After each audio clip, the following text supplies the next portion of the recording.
السلام علیکم ورحمۃ اللہ وبرکاتہ۔ ایک شرابی کے ہاں ہر وقت شراب کا دور رہتا تھا۔ ایک مرتبہ اس کے دوست احباب جمع تھے، شراب تیار تھی۔ اس نے اپنے غلام کو 4 دھرم دیے اور کہا، شراب پینے سے پہلے دوستوں کو کھلانے کے لیے کچھ پھل خرید کر لائے۔ یعنی جو شرابی تھا اس نے اپنے غلام کو 4 دھرم دیے اور کہا کچھ پھل خرید کے لا۔ وہ غلام بازار جا رہا تھا، راستے میں حضرت منصور بن عمار بصری رحمۃ اللہ علیہ کی مجلس پر گزر ہوا۔ وہ کسی فقیر کے واسطے لوگوں سے کچھ مانگ رہے تھے اور فرما رہے تھے کہ جو شخص اس فقیر کو 4 دھرم دے میں اس کو 4 دعائیں دوں گا۔ وہ غلام جب 4 دھرم لے کر نکلا تو حضرت منصور بصری رحمۃ اللہ علیہ کی مجلس سے اس کا گزر ہوا۔ یعنی راستے میں حضرت منصور بن عمار بصری رحمۃ اللہ علیہ کی مجلس لگی ہوئی تھی، جو ایک فقیر یعنی ایک بے بس آدمی کے لیے، ایک فقیر آدمی کے لیے مانگ رہے تھے کہ کوئی اس فقیر کو کچھ دے، میں اس کے بدلے 4 دعائیں دوں گا اسے، جو اس فقیر کو کوئی چیز یا پیسے یا دھرم دے گا۔ اس غلام نے 4 دھرم اس فقیر کو دے دیے۔ حضرت منصور رحمۃ اللہ علیہ نے فرمایا، بتا کیا دعا چاہتا ہے؟ غلام نے کہا، میرا ایک آقا ہے، میں اس کی خلاصی چاہتا ہوں۔ حضرت منصور رحمۃ اللہ علیہ نے فرمایا، پوچھا دوسری دعا کیا چاہتا ہے؟ غلام نے کہا، مجھے ان درہموں کا بدل مل جائے۔ تیسرا، حضرت منصور رحمۃ اللہ علیہ نے اس کی بھی دعا کی اور پوچھا تیسری دعا کیا ہے؟ غلام نے کہا، اللہ تعالی میرے سردار کو توبہ کی توفیق دے اور اس کی دعا قبول کرے۔ آپ رحمۃ اللہ علیہ نے اس کی بھی دعا کی اور پھر پوچھا چوتھی دعا کیا ہے؟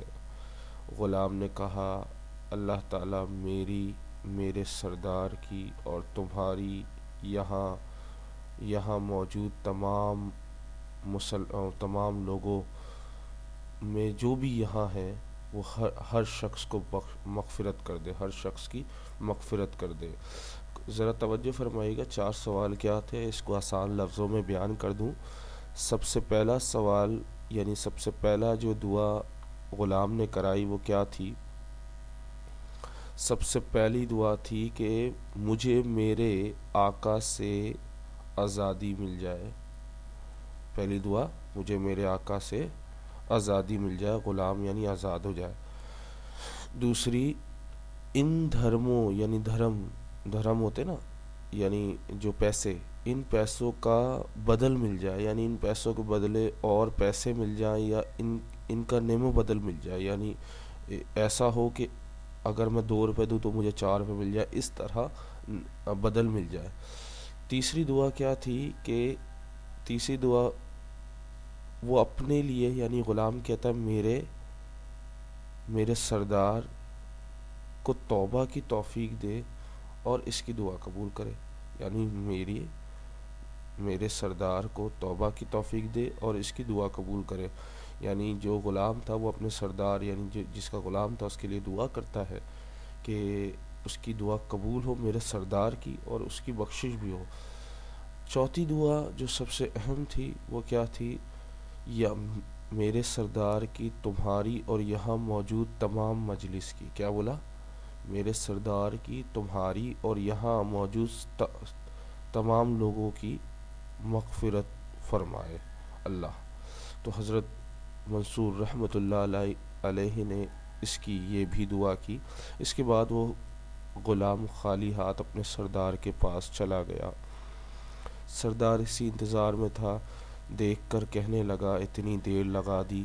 غلام نے قصہ سنایا۔ سردار نے ان دعاؤں کی برکت سے بجائے غصہ ہونے کے مارنے کے یہ پوچھا کیا کیا دعا کرائیں۔ اس سے مراد کیا ہے، تھوڑی سی ورڈنگ مسٹیک ہے کہ سردار نے غصہ ہونے کے بجائے، یعنی غصہ کرنے، حیرت کی بات ہے اسے غصہ آنا چاہیے تھا کہ غلام کیوں نہیں لے کر آیا فروٹ، لیکن اس نے کیا کیا، اس نے غصہ نہیں ہوا۔ جب سارا قصہ سنا تو پوچھا تو نے کیا کیا دعائیں کروائیں؟ غلام نے کہا پہلی یہ دعا کی کہ میں غلامی سے آزاد ہو جاؤں۔ سردار نے کہا تجھے آزاد کر دیا، دوسری کیا کیا تھی؟ غلام نے کہا مجھے ان دھرموں کا بدل، ان دھرم یعنی وہ جو پیسے تھے ان کا بدل مل جائے۔ سردار نے کہا میری طرف سے تمہیں 4000 دھرم نظر ہیں، یعنی 4000 دھرم تمہیں دیتا ہوں۔ تیسری کیا دعا کی تھی؟ غلام نے کہا حق باری تعالیٰ تمہیں شراب وغیرہ فاسق و فجور سے توبہ کی توفیق دے۔ اب ذرا سمجھیے گا، تیسری دعا شراب سے جان چھٹے، یعنی شراب نہ پیے، فاسق و فجور یعنی گناہ کے کاموں میں توبہ کر لے اور کبھی نہ کرے۔ توبہ کا مراد ہوتا ہے جو گناہ چھوڑ دیے جائے اس کی طرف نہ دیکھا جائے، یعنی فحاشی ہر قسم کے گناہ چھوڑ دیے جائے شراب کے ساتھ ساتھ۔ سردار نے کہا میں اپنے سب گناہ کی توبہ کر لی۔ چوتھی کیا تھی؟ یعنی اس نے اپنے سردار نے پہلی دعا اس کو آزاد کر دیا، دوسرا 4 دھرم کا بدل کیا دیا، 40 دھرم اس کو دے دیے یا 400 دھرم دے دیے۔ تیسرا اس نے کیا کیا، اپنے تمام گناہوں کی توبہ کر لی اور یہ شراب چھوڑ دی۔ چوتھا اس نے کیا، چوتھا جو آخری سوال پوچھا کیا تھا، آخری دعا کیا تھی؟ غلام نے کہا اللہ تعالیٰ آپ کی ان بزرگ کی اور سارے مجمع کی مغفرت فرما دے۔ غلام نے کہا اللہ تعالیٰ میری، آپ کی، ان بزرگ کی اور سارے مجمع کی مغفرت فرما دے۔ سردار نے کہا یہ میرے اختیار میں نہیں، یعنی وہ جو سردار تھا اس نے کیا بولا، یہ میرے اختیار میں نہیں۔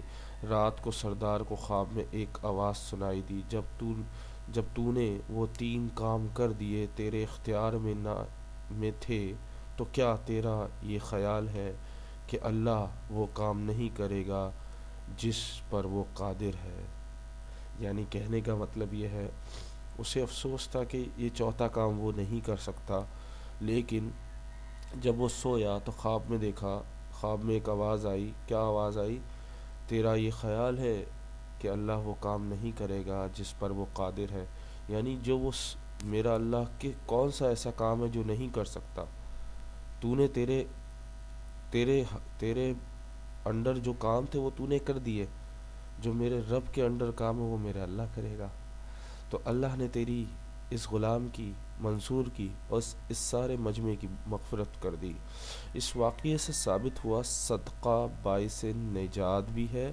اللہ پاک صدقہ کرنے اور اپنی زندگی کو عین اسلام کے مطابق بسر ایک اہم مطلب صدقہ کرنا اپنی زندگی کا مقصد بنائے۔ یہ ہمیں گناہوں سے بھی بچاتا ہے، معافی کی توفیق بھی دیتا ہے۔ بہت صدقہ ہمارے لیے بہت معنی رکھتا ہے اگر ہم اس کو اللہ کی راہ میں صحیح طریقے سے خرچ کریں۔ صدقہ یہ سوچ کر نہ دے کہ ہمیں کچھ حاصل ہوگا یا ہماری مصیبتیں ٹل جائیں گی، یہ سوچ کر دیں کہ اللہ کی راہ میں آپ خرچ کر رہے ہیں، اللہ کے بندوں کی مدد کر رہے ہیں، کس کے لیے؟ صرف اللہ کے لیے۔ اور جب بھی صدقہ دیں یا کچھ بھی دیں اس کو دکھاوا نہ کریں، ایک ہاتھ سے دیں کہ دوسرے ہاتھ کو بھی پتہ نہ چلے۔ اور معافی اللہ سے مانگتے رہیں، بے شک اللہ معاف کرنے والا ہے۔ بے شک ہم کچھ بھی نہیں، اللہ جسے چاہے معاف کر دے، اور یہ صدقے کی توفیق بھی اللہ ہی دیتا ہے، لیکن اپنے نفس کو مارنا پڑتا ہے کہ یار اللہ کی راہ میں پیسہ خرچ کرنا، کسی غریب کو کھانا کھلانا، کسی کی مدد کرنا، اس تمام صدقے میں آتا ہے۔ ایون اگر آپ اپنے بچوں کو اچھا مستقبل دیتے ہو، اچھی تعلیم دیتے ہو، تھوڑا سا مذہبی آدھا دنیا والا بناتے ہو، یعنی مذہبی بھی رہے اور دنیا کے ساتھ بھی چلتا رہے، تو یہ بھی ایک صدقہ ہے۔ اپنی بیوی اپنے بچوں کو اچھا کھلانا، اچھا پہنانا، اچھا لباس پہنانا، یہ بھی ایک صدقہ ہے۔ تو صدقے بہت قسم کے ہیں میرے بچہ، کوشش کرے صدقہ ادا کرے، خوش رہے، آباد رہے۔ اگر اس میں کوئی غلطی ہوئی اللہ مجھے معاف فرمائے۔ اللہ حافظ۔